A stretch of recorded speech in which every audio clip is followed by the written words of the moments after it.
I'm going to let you introduce yourself really quick to the group. Hi, everybody. I'm Eric Nielsen. I am the fitness programmer for the city of Blue Springs, Missouri. And he's awesome, and we're super excited to have him. I don't know. Yeah, I don't know what else you want me to say. That's okay. I don't know. I feel like that's about it. So that's good. So today's meeting, we do have an agenda, and I'm super excited. Yes, I have to stay on topic. Otherwise, I will squirrel off. It is that time of the day. Apologies. So today we have a presentation by Caitlin.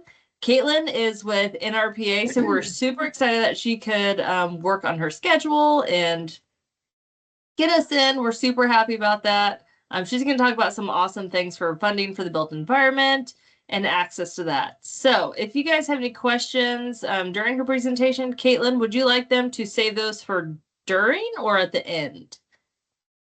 Either way, we'll still have time at the end, but if something comes up for a program I'm talking about, please feel free to jump in with questions. Awesome. Cool. So I will, Katie and I are going to monitor the chat. And so if you guys have questions, please feel free to post in the chat. Or if you don't like the chat and you want to talk and be heard, we also love that. Feel free to unmute yourself and ask. Also, feel free to use the reactions. That's always a fun button. So if she says something cool, you're like, woohoo, party, confetti. That's totally fine too. I know she'd love that. So.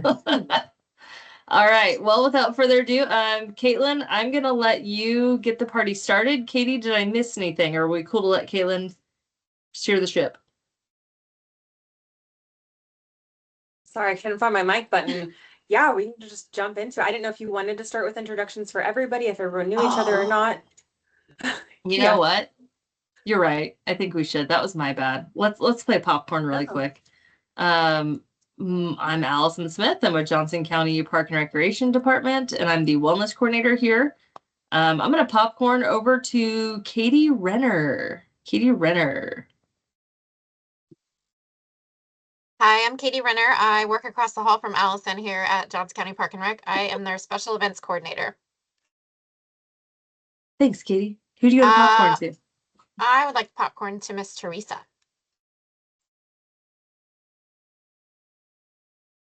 Oh, there it is. Hi, I'm Teresa Brown. I am faculty in health studies at UMKC. I'm new to this group. Research-wise, I love looking at how we can make exercise more welcoming to people, especially people that really struggle with it. So nice to meet you all.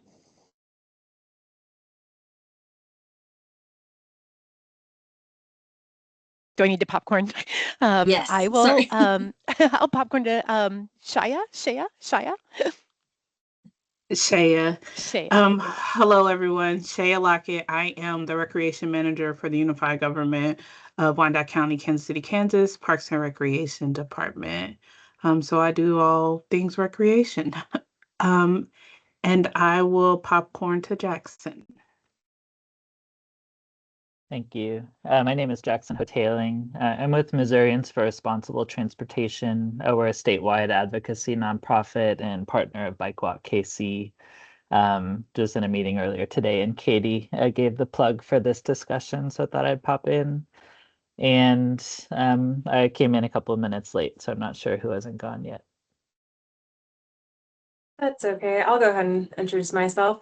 So hi, I'm Katie Amy. I work for the Kansas City Healthy Lifestyles Collaborative at Children's Mercy, and I support various initiatives, one being the KCP plan, and we have 10 societal sectors, one being the Parks and Recreation sector. So I am the support person.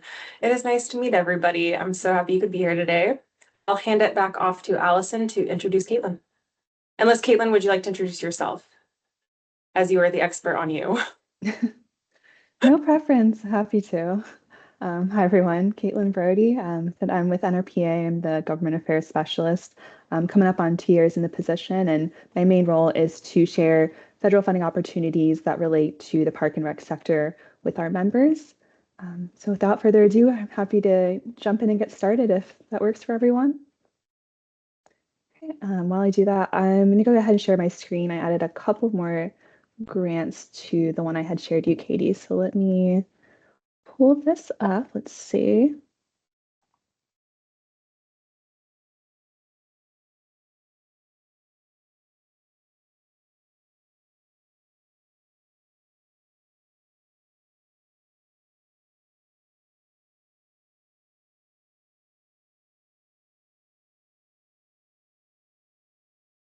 Could you give me a thumbs up if that works for you? I know we're still a couple years into working remote and still always unsure sometimes. Okay, thank you.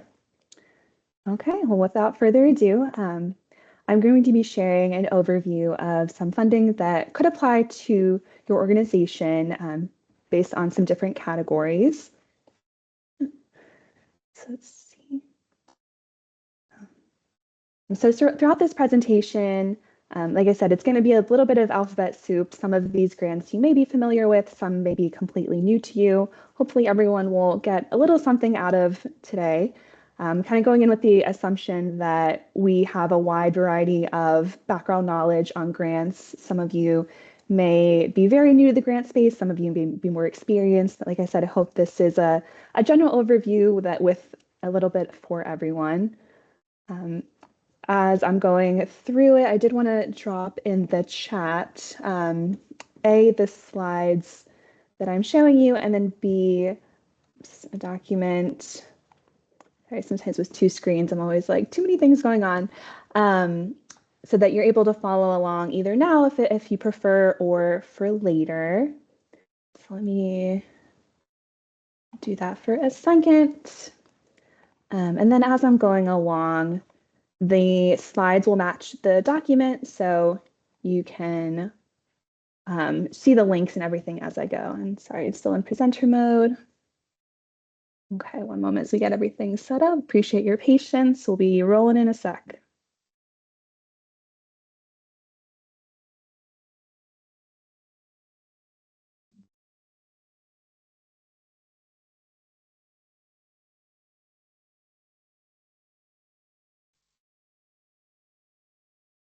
You know what, I'm going to do that afterwards. It's being a little finicky, so let's just roll with the punches and go back to the slides. I mean, I have these slides you sent me. I know you said these are a bit different, but I can post those ones if you would prefer. Would that help? Sure, or I can also save it for the end. I'm realizing that as I go, too many tabs, but we are all set. Let me share and go back to where we were.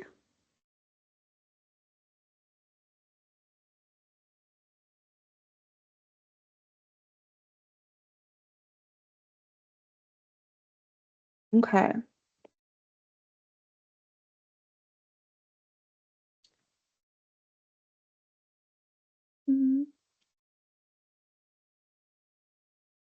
Okay.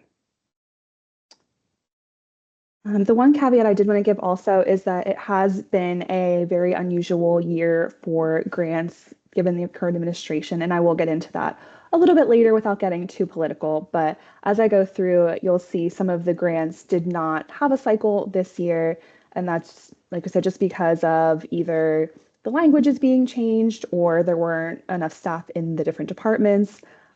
So that's just something to note, but hopefully we'll be back to regular in a normal year. So it's not to just get discouraged or, be turned off by federal grants. It's just something to take note of as we move forward. So when I'm saying park grants, it's not just for parks. That's just the terminology I'm used to using since I work with park professionals most of the time in my role.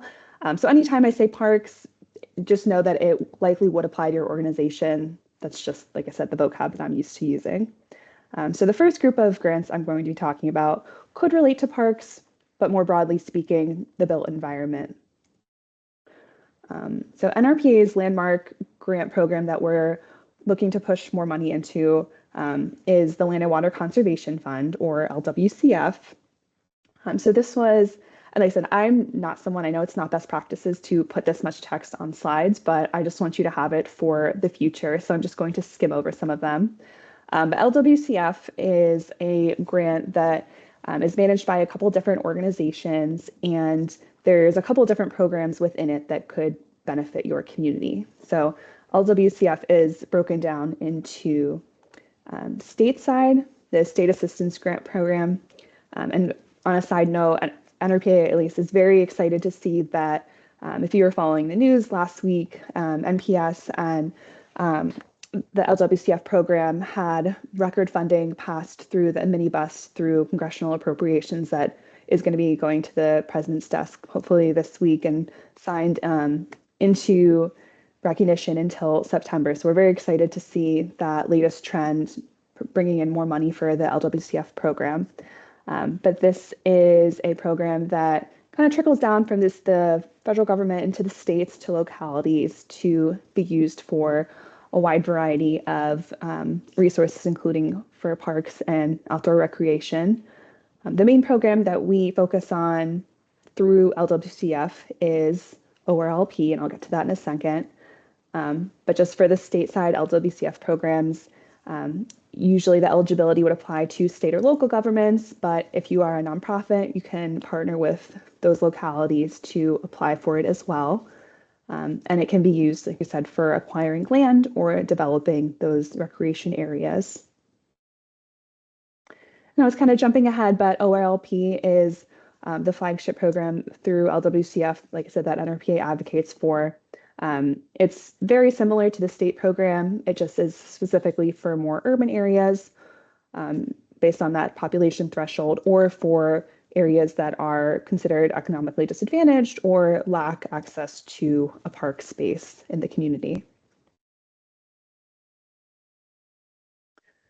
I think the most important part to note on this slide is that these projects do require a one-to-one match. That could be financial. Sometimes it could also be labor. So if you have volunteers or workers contributing to help out with the project, that could be in lieu of the financial side. So you would just work with the grant administrator to see what that match could look like. And then secondly, the project that you create with the funding must be open to the public and accessible to all. And if you would like to apply for LWCF grants, it's done on a state-by-state basis. So the resource that I will be sharing with you all shortly, if you don't already have it, like I said, we'll go through each grant that I'm going to be talking about, and we'll have a link so that you have the application list. For this one, it would have each state, you'd find your state, and then the contact name and number for who to contact to find out the grant application process for that state.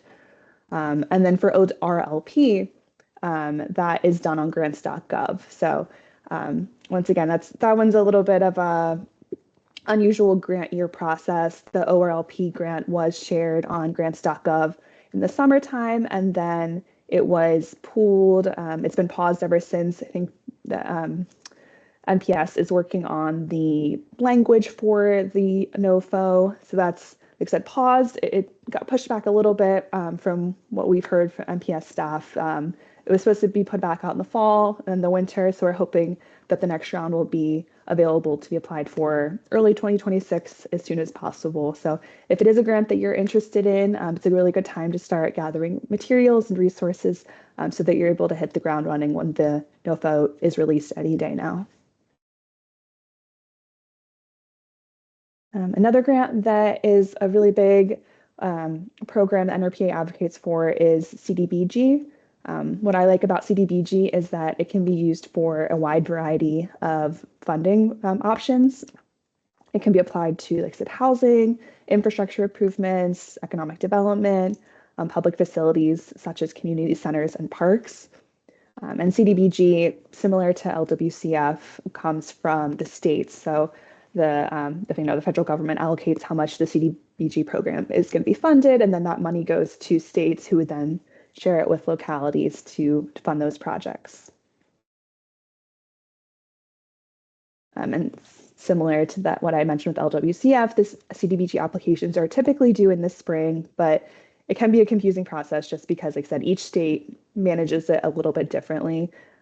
So it's best to check with the state to see when it is due, but similarly, it's usually due around March or April. So in that resource that I'll be sharing with you all, it'll have a link once again to your state contact who you can reach out to for more application details to see when the deadline is and to get the application to apply. And then the Clean Water State Revolving Fund, just touch on very briefly. It's mainly a water-based grant, but if you do have a project that maybe has to do with water or green infrastructure projects, this is an option that you could apply for. The one thing to note with this grant is that 10% of it may be used for green infrastructure projects, which many or of which could be done in parks or community centers. So if you have a green infrastructure community center project that you're looking to fund, this could be a good fit. And once again, you would reach out to your regional EPA office if you're interested in applying. As I mentioned in the resources, the contact list will be available if this program is of interest to you. And then moving on, brownfields are another option. Brownfield grants are used to fund the cleanup of contaminated sites and turn them into community spaces such as parks.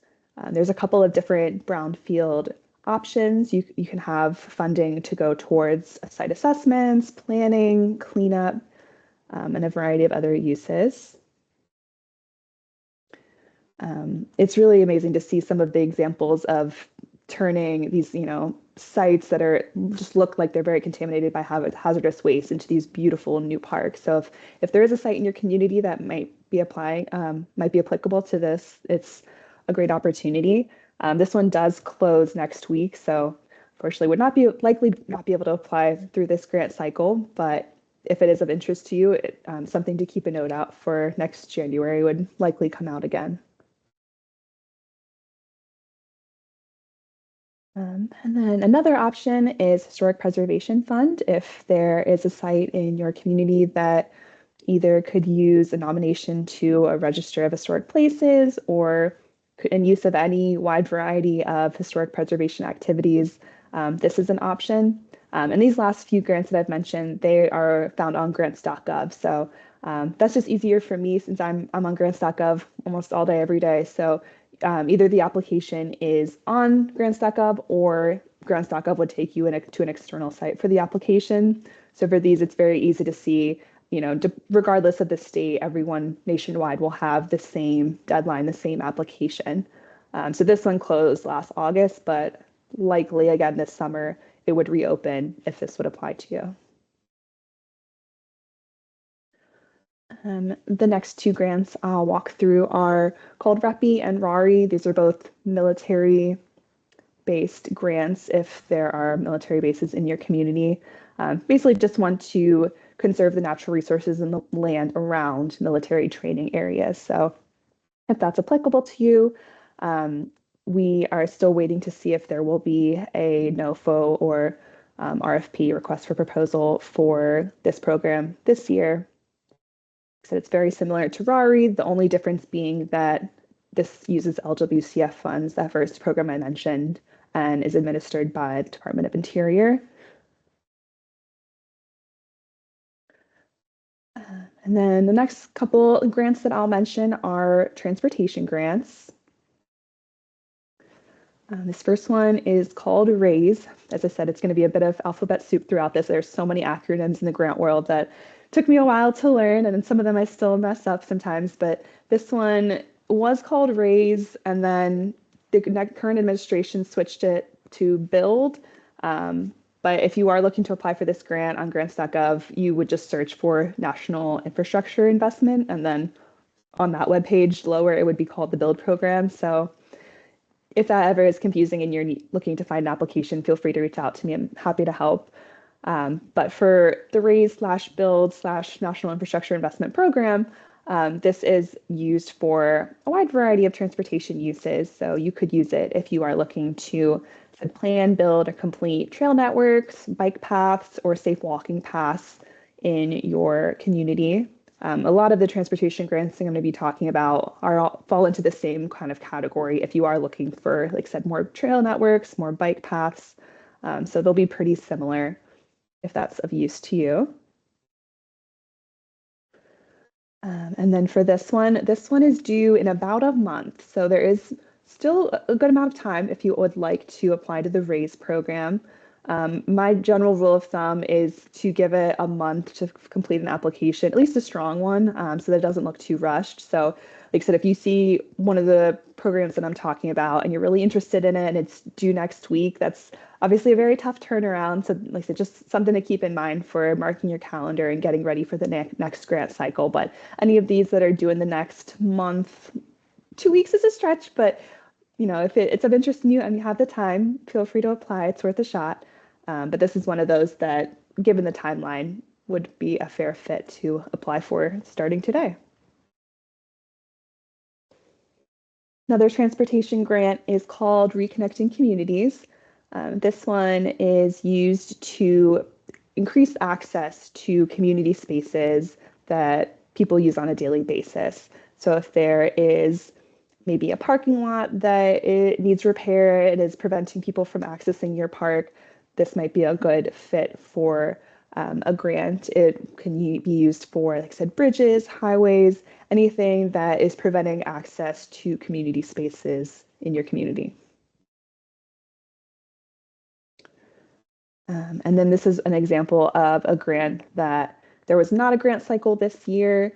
I'm guessing because of the language, it would need to be reworked a little bit to fit the administration's priorities, but we are hopeful that the cycle will open up in fiscal year 26, which seems to be more of a normal grant year, which we'll get into a little bit more later. Okay, and ATIIP is pretty similar to the Raise/Build program.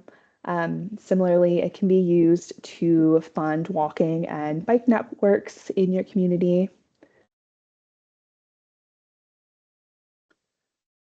But the only difference with this one is that, like I said, there was not a grant cycle this past year. Still worth keeping an eye out for. That could change for the 2026. Another transportation grant program is Safe Streets and Roads for All. This one is looking to fund the prevention of injury or death on streets involving either pedestrians, bicyclists, motorists, etc. So if you are looking to create more bike lanes in your community, this could be an option.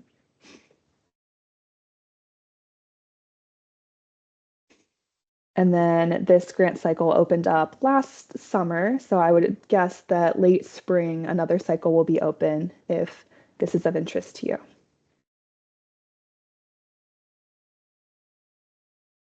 Okay, and next we have the Protect program.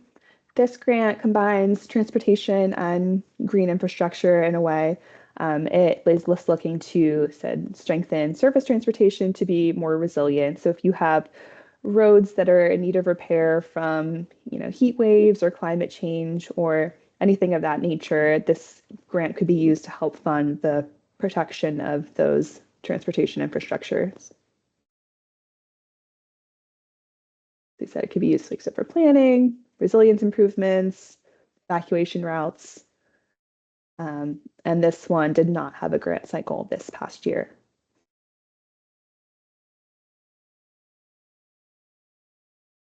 Another program to keep an eye out for, if it's applicable to you, is the Wildlife Crossings program.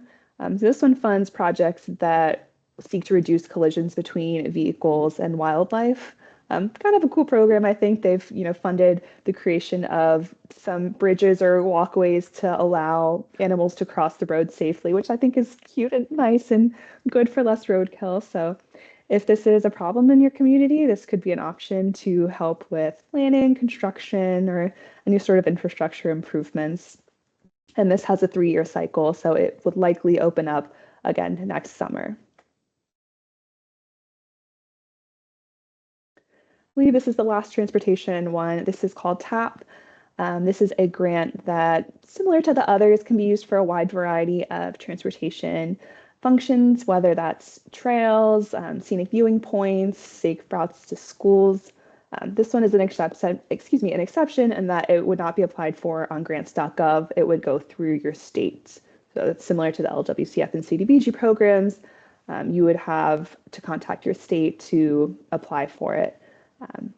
Once again, it's just funded based on population, your community, and then an example of some of the ways that the TAP funding has been used in the past. Once again, if you're looking to apply for TAP, every state has a different process. You would reach out to your local administrator. And if you're looking for their contact information, that will be in the resource doc provided.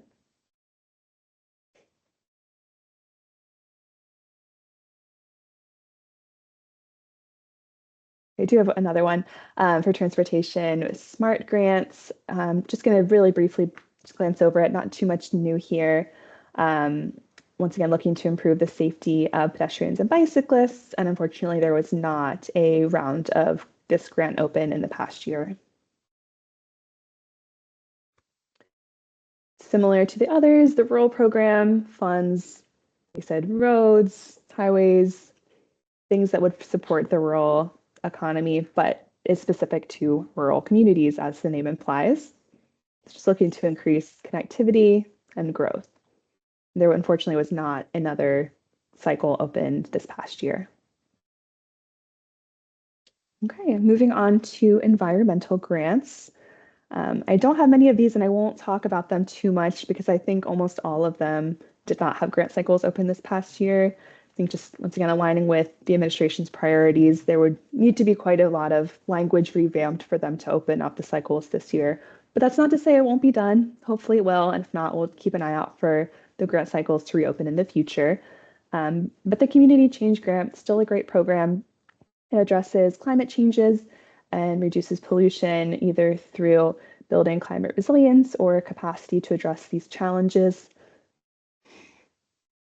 Another one is the Reconnect program, which helps rural communities help deal with improved infrastructure, broadband deployment, and reducing climate pollution. And the CFI program, which creates more EV charging stations into your community.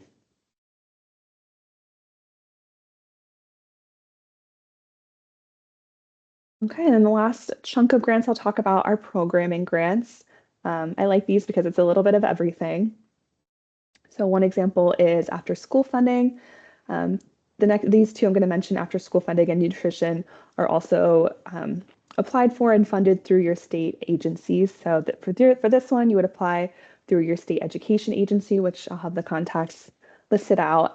This one provides funding for out-of-school activities, whether at your park or community center, that promote, like I said, the academic enrichment and help students meet those standards.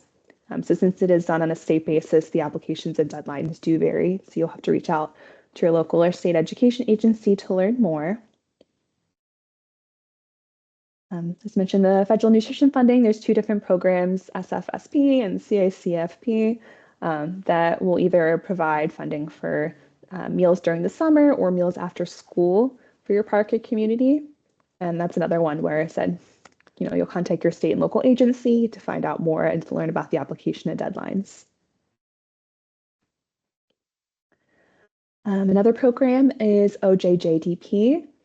This one provides mentoring services to youth who are at risk. So funding can be used either to increase the number of mentoring services you have. So it'll be used to increase the number of mentees or the number of mentors. This one usually comes out in the fall. So if you are looking to, vamp up the mentoring services in your community center or park, that would be something to keep an eye out for in the early fall. Another grant program is called GAP. If you're looking to fund park or arts in the parks or just different kinds of art programs, it would fund a wide variety of arts, whether that's dance or music or theater. So if you have an idea for maybe a theater production that you're looking to fund, this could be an option to get the funding to put it together. This one is one that it is done through grants.gov. So if you are looking to apply, I'll have the link to the last NOFO, but you would go through and do that once again on grants.gov. And this one is going to be closing in about 3 weeks, so slightly doable if you would like to apply for it. But if not, like I said, the next grant cycle will likely open up next winter if this would apply to you. I know there's a lot of grants I'm throwing at you. We're almost done with the grants, so thank you for hanging in with me. Next one is the adaptive sports grants. If you are looking to fund programs for either veterans or members of the armed forces with disabilities, this is an option to fund adaptive sports. There's a similar program for funding equine therapy for this population. So if this is applicable to you, This is a forecasted grant, which I like forecasted grants personally, just because that means you're not able to apply for it yet, but it's giving you a heads up that the grant will be posted. You will be able to apply for it in the future. That just gives you more time to gather materials. Like I said, gather all that data to make for a stronger application. So this one will be opened on March 10th of this year on grants.gov. Another big grant program this year are grants celebrating America's 250th anniversary. There have been quite a few grants this past year. I think the administration is just really putting a focus on this 250th anniversary. So if that's something that your park or community center is looking to highlight, it could be a good option for you. This year I've seen battlefield restoration projects, public impact projects, just different ways to recognize the history and celebrate America's culture. So like I said, if that's of interest to you, the most recent grant related to this 250th anniversary that I've seen closed out like last week, but I would assume that there will be many more grants leading up to July. So if this could apply to you and something to keep an eye out for and look for ways to fund a program for it. Okay, I need to take a deep breath after all those grants. I wanted to share some other grant resources with you all. So without further ado, the first one is community project funding, also known as earmarks. So if you're not too familiar with these, I personally wasn't before I started working on Capitol Hill. It's a kind of untapped source of money for a lot of groups. Every spring, or it can vary depending on where Congress is with the appropriations process, but around every spring, there are certain projects selected by US representatives and senators that can be funded. It's sort of like pet projects. So different community organizations can apply for this funding to be selected. Let's just say that there's 15 projects that could be chosen by each representative to go and put all this money into the community. You could be one of them. And so one way to strengthen your application can be to partner with a neighboring community, or just the more people that you would have positively impacted by a project, the better. The representatives from Congress, they want to be able to tout, look at, all this money that I'm able to put back into the community and help my constituents. So it's something to consider if you are unfamiliar with it. I will say, I've been on the other side of this. I was a congressional staff member before working for NRPA. So I was one of the staff members kind of going through all of the applications and deciding which projects my member of Congress should fund. And for us, it was always based on priorities. So for example, if you have a member of Congress who has a background in health, and health is their biggest priority, it's the committees they sit on and whatnot, you're more likely to be selected if you have a health project. So just something to kind of study up on your member of Congress to see what's important to them and tie that into your application so that it's also important for you and you have a better chance of winning this money. But if you just want to learn more about earmarks, I have some in the resources, some articles NRPA has put out to learn more about the process.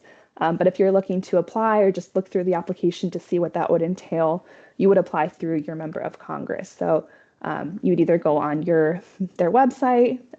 They should have by now, or I'm thinking it's January. It might be a little early, but I would say around February or so, each member of Congress should have a tab on their website talking about earmarks, community project funding, and either have an application or direct you to the right place. You can always call the office for your member of Congress to ask about it. Because I know, like I said, from being on the staff side, like once late January starts turning around and all these community members are waiting for the funding and the application to come out, like we're used to getting a lot of calls to direct them to the right place. So there's a lot of community organizations across the country just kind of chomping at the bit and waiting for the community project funding money and application to come out. So if, like I said, if it's something that's unfamiliar to you, it could be a big untapped source of funding that you would be very competitive with as long as you, like I said, apply and start developing a relationship with the office for your member of Congress. And deadlines, like I said, vary, but they often we'll be starting to think about it right about now. And then also wanted to touch on just the current grant climate. And as I mentioned, it has been a difficult year for some and for others for the grants. Just going through this past year, as my job is to share these grant opportunities with our members, it has been tough at times to see all these cycles that haven't been coming out in 2025, ones that have normally come out in the past. So just wanted to take a minute just to say, like, as someone who's sharing these grants, I'm sure it can be very frustrating. We've heard a lot of stories of different associations who, their funding was paused or canceled or just changed without a lot of notice or just clarity around the process. So if you would like to learn more about it, once again, in my resource links, we'll have a magazine article. We work kind of closely with a consultant who just has a better pulse on what's going on, at the federal level than I do. But they share some of their insights and predictions for how things will be different this past year in 2025 versus 2026. But I am hopeful that 2026 will be a much more, quote unquote, normal year for grants. One thing we did notice was that deadlines were very tight last year. Sometimes a grant would be released and then the turnaround or the due date would be, about a month later, which normally it's 3 months or so of a timeline. But with that quick turnaround last year, I think it just makes sense that there were less staff, so that was necessary. But we are noticing that these agencies are staffing back up, they're hiring. So we are hopeful that things will be more normal this year, with another caveat being that it is predicted that language for some of these programs will be changed. So just something to keep an eye out for, making sure if it still aligns with your project priorities, whether the language you're using on your application would need to change to fit the current administration's priorities, or whatnot, that while the language may shift, the program will likely be used for the same benefit. So just like I said, something to keep in mind this past year without getting too political. We do just know that everyone's going through, different situations. And if that means, not focusing 100% of your energy on federal grants and also looking towards private, state, local, foundational grants or other funding revenues, that's an option. But federal grants will always be around, and a great source of funding if you're able to, like I said, just kind of go with the flow and be flexible and you're ready to adapt to the funding climate as needed. And then before questions, just wanted to share a couple more of NRPA specific resources that may be available to you. Some of these are members only and some of them are not. So just wanted to share a variety. One thing, if either you yourself are a member of NRPA or you have someone in your organization who is, I share out weekly updates on NRPA Connect. So just a document of all the federal funding opportunities that have come through grants.gov every week that may be, relative to either parks or the community. So that is a member benefit. As well, we are putting together in our team we're calling it a funding skill builder. It's similar to LinkedIn Learning, if you've ever done those trainings, or just professional development, sort of like a 4 hours asynchronous, like Grant 101 training. If that's something you're interested in, that'll be coming out in the next month. And then another option is if you're not a member, you are welcome to sign up for a monthly grant listserv that I put out. The link will be in the slides as well as in the document we'll share with you. But that's very similar to the weekly updates that I share out for federal funding. It's just an overview of grant funding that has come out that might apply to you in parks every month. So that is an option to stay connected. Another way, I just wanted to put out a plug, maybe a long shot, but hey, why not? I know every year our NRPA has an annual conference and a lot of the sessions will deal with federal funding or just different ways to get funding and resources into parks. So specifically, my team has put on a couple of sessions, including, last year we had a 4-hour session with MPS where they were specifically talking about the LWCF or ORLP programs. So if that's of interest to you, if you really want to dig deep and dive into, application best practices and be able to talk to the people who are reviewing your application as you're going through it, that's an option. We've also had sessions for advocacy, ballot initiatives. It's a town hall to share how what's going on in politics has affected parks on the ground in the past year. We have a lot of interesting sessions that I think are worth attending if you're able to join us. We'd love to have you in Philly in the fall. And then lastly, just wanted to put a plug out for my colleagues that I do federal funding.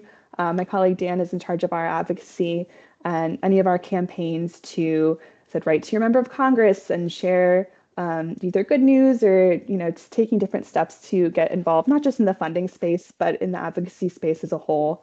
I always like to say, if you don't have a relationship with the office for your member of Congress yet, it's a great time to start.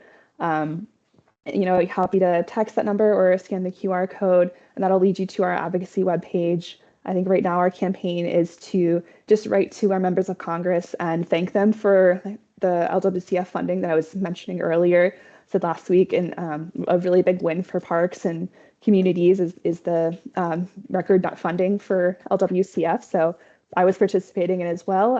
You just put your name and address in, and it will pre-populate a little note that you can send to your member of Congress to just thank them for voting for the funding. And it's really quick, 1, 2, 3, just send it in. And I think this morning even I got a response from my member of Congress just saying thank you for a letter, and a big advocate for outdoor recreation as well. So there's a lot of different ways that you can get involved with your elected officials, and that's one way.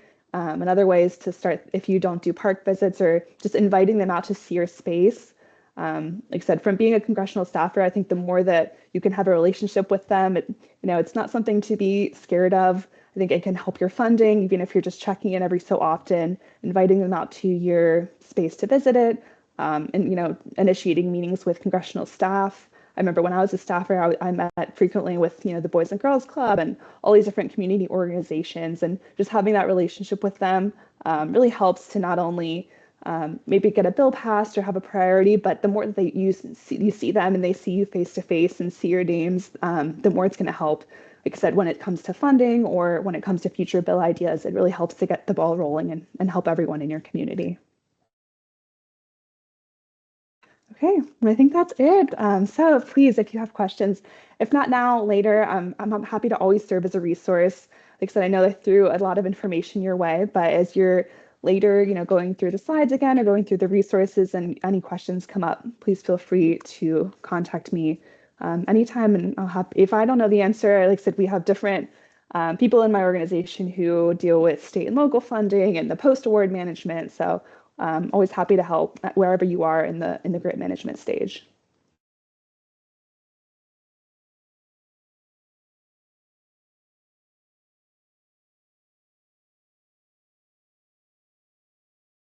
Thank you, Caitlin, Caitlin. yes, thank you. That was awesome. Thanks. And if you guys are not familiar with who your member of Congress is and who your rep is, there is a quick website that you can go to. It's who'smyrep.org. I just went and posted that, and then that way you can type in your zip code, and then you can see who your member is right there.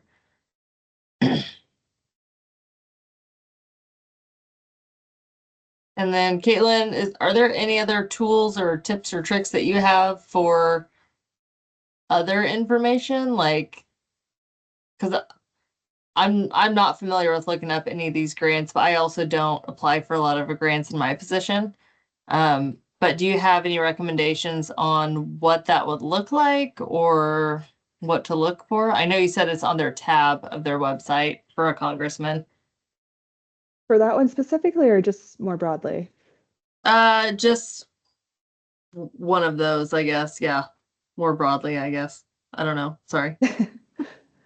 That's okay. I mean, like I said, I would just kind of take some time either after this or anytime you have maybe a free hour on Friday, just to kind of take the time to just go through some of the resources, click around to the links that I had shared, or just reach out to me if you have maybe, like I said, like a parking lot that you're looking to fund and just very specific. Like I'm happy to go through and see grants that I've found that could apply. But like I said, don't just broaden your search. If you're thinking about federal grants, we also have, like I said, so many state and local grants that you might not even have thought that you would be able to fund. Another one that comes to mind, just an example, if you are looking to create some sort of shade structure and you're not sure where to start to find funding for it, like reach out to the Dermatology Association, or there's so many funding sources that you might not think would be able to fund projects, but there's just so much funding out there. And I know that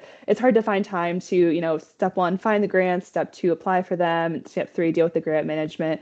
I know that's a lot depending on what your team looks like, but just knowing that there's a lot of opportunities out there can be a good place to just start and get the ball rolling.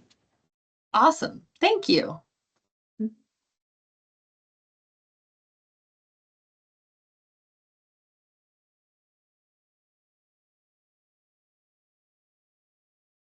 Does anyone have any other questions for Caitlin? And I believe, Katie, are you able to share her slides and some of those links as well after this session? Yep. Cool.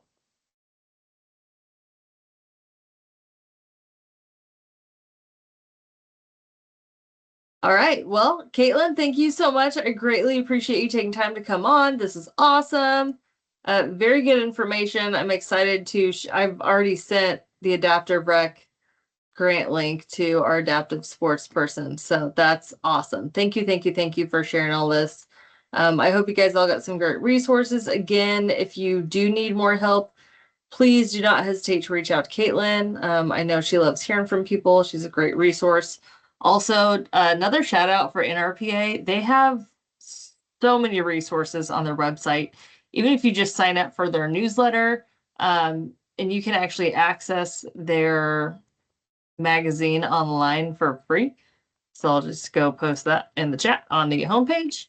And if you are looking for another professional conference to attend, I know that the NRPA conference is amazing and they have a lot of great sessions every year. Yeah, I'll second that. The NRPA grants are pretty cool. We actually have the Shaper 4.0 grant going on here in Blue Springs right now. It's funding one of our evidence-based programs that we're running. That's awesome. I'm happy to hear that.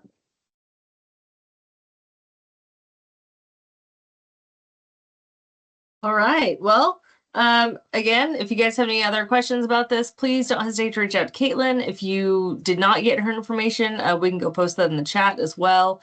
And Katie also has that easily accessible too. So, and then please share this meeting recording with any other people at your work group, so that way they can also catch up on all the good news and good things that are happening.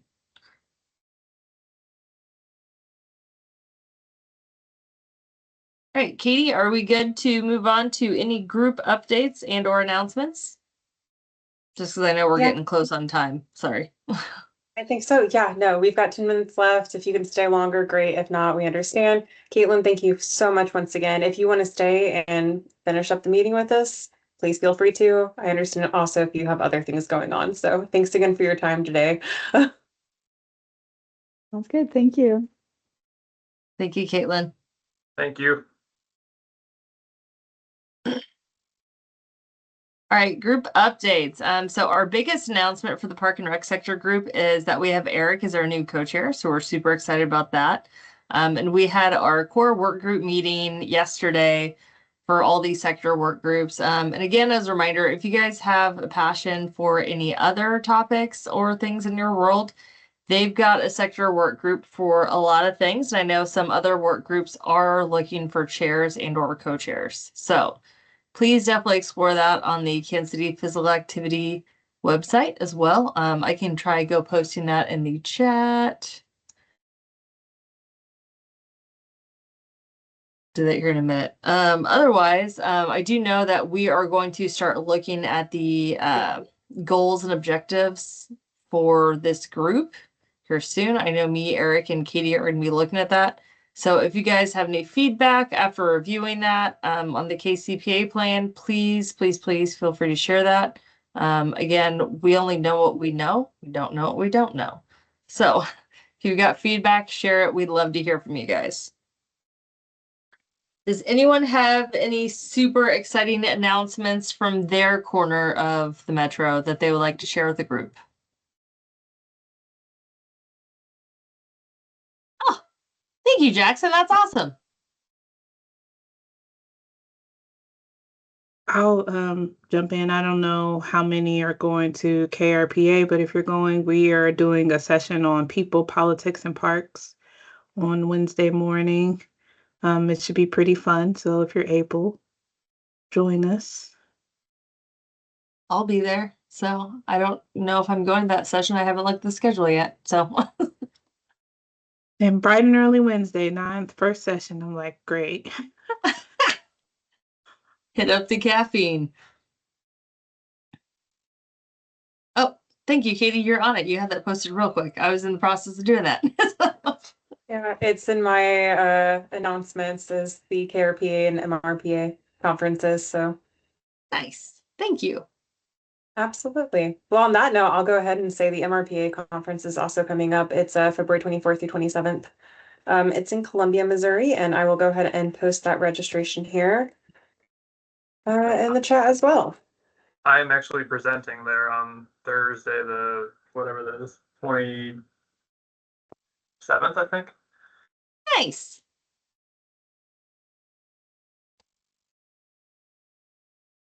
And if anyone attends these, just so you guys know, if you don't want to go to a full week of conference, you can actually just do a day pass. I know both organizations offer that as well.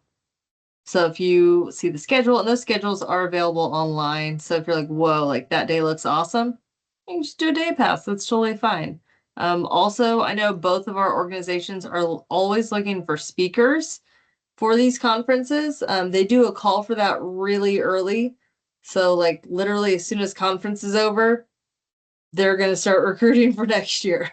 So if you have thought about public speaking or have any interest, you got a full year to prep for it. If you did want to get in a session proposal as well. And all that information applications are on each of those websites. So. Oh, that's good, Jackson. Thanks for sharing that advocacy opportunity. Nice. Yeah, That's I can cool. provide just a little more detail real quick. I know I'm trying to plug this wherever I can, but Missouri Department of Transportation is undergoing a long-range transportation plan update, and there's a real opportunity for MoDOT to consider increased funding opportunities, policy changes for building out active transportation networks. So that would trickle down to the Kansas City area. We've had support from Bike Walk KC, some other local groups, but definitely want to expand that.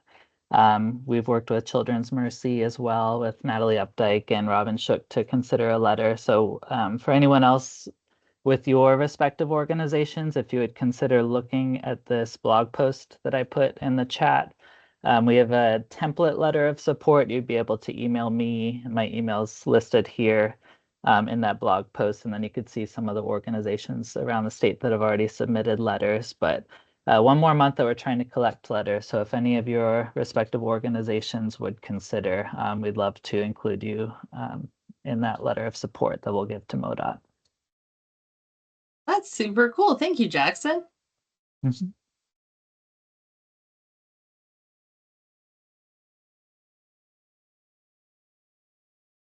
All right. The only other announcement I have is that JCPRD, our summer camp guide, is getting ready to go live. And I know our summer camp registration is also live. All those camps are listed out there on our website at jcprd.com. So I know a lot of parents start planning early and often. So check out those websites. I know, Teresa, I see you shaking your head like plan early. Get ready for it. Summer's coming. All right. Well, let's go ahead and get to other announcements. I know that we have a save the date coming up for the Kansas City Healthy Lifestyles Collaborative. The next quarterly meeting is going to be held on March 18th at 9 a.m. This is a super fascinating session. There's the hot topic of those obesity treatments and the shots, the GLP-1s. So they're going to be having some speakers come in and include insights. They've got Dr. Brooks Sweeney, medical director from the Center of Children's Healthy Lifestyles and Nutrition at Children's Mercy. They're also going to have a Q&A.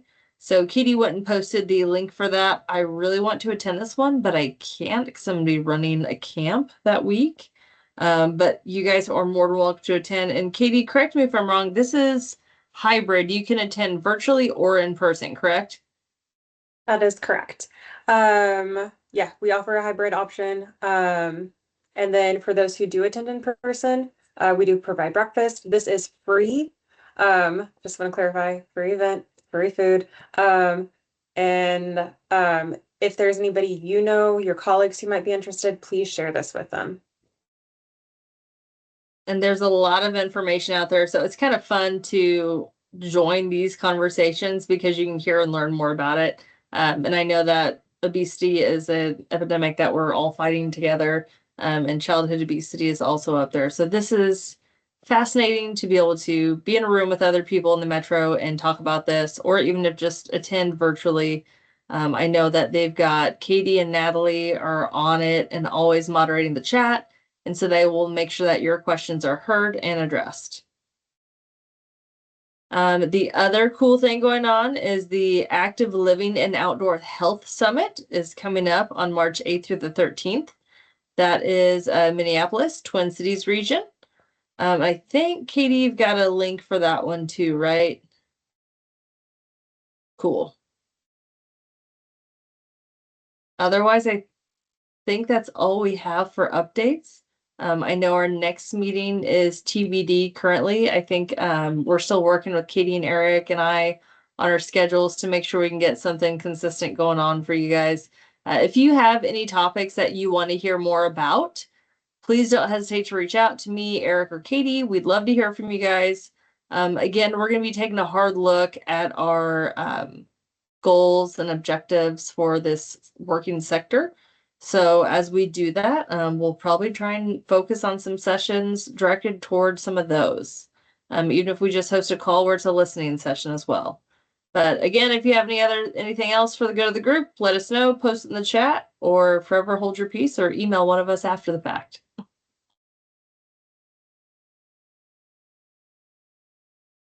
Okay, that's all I've got. We are right before